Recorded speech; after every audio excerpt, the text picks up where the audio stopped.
पहले ही फैसला कर ले।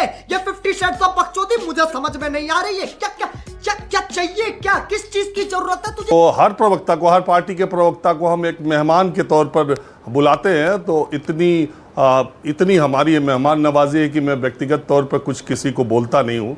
और हम मेजबान हैं और हमने आपको बुलाया, लेकिन सिर्फ इतना कह दूं कि किसी भी सत्ता पक्ष के खिलाफ अगर किसी पत्रकार को विपक्ष के समर्थन में बोलते हुए कहा जाए तो मुझे लगता है कि ये उसके लिए कॉम्प्लीमेंट है। और आज आपने सुबह की शुरुआत अच्छी की है जो मुझे विपक्ष के साथ जोड़ दिया है, नहीं तो दौर तो ये चला है कि अपनी मर्जी के कहाँ सफ़र में हम हैं, रुख हवाओं का जिधर का है उधर के हम हैं। सही पकड़े हैं। बहुत अच्छा जवाब दिया आपने जयराम जी। अब शायद आगे से आप उनके अगर वो कम किसी दिन बोले तो उसमें सवाल तो आप नहीं उठाएंगे।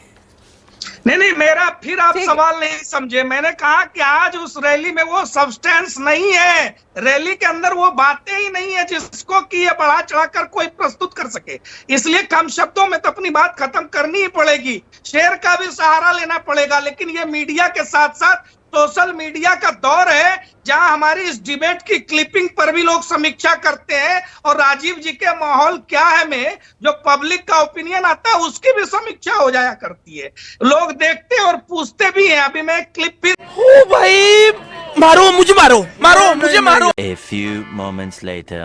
समझ रहे हो आप समझ रहे हो? देख रहा था लोग अपने अपने उस पे सवाल पूछते हैं। मेरी भी समीक्षा होती है, पत्रकार की भी होती है, पार्टियों की भी होती है। लेकिन जनता जयराम जी ये भी जानती है कितने निष्पक्ष तरीके से राजीव रंजन सत्ता पक्ष हो या विपक्ष को सभी की बातें जनता के सामने रखते हैं।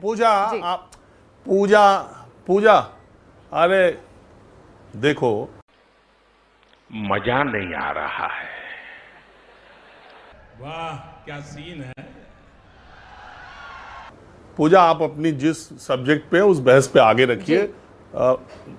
प्रवक्ता की ये कोशिश होती है कि आप उसके इर्द गिर्द ही घूमते रहे, आप अपनी सब्जेक्ट पे आगे बढ़िए। खत्म, bye bye, tata, goodbye, गया।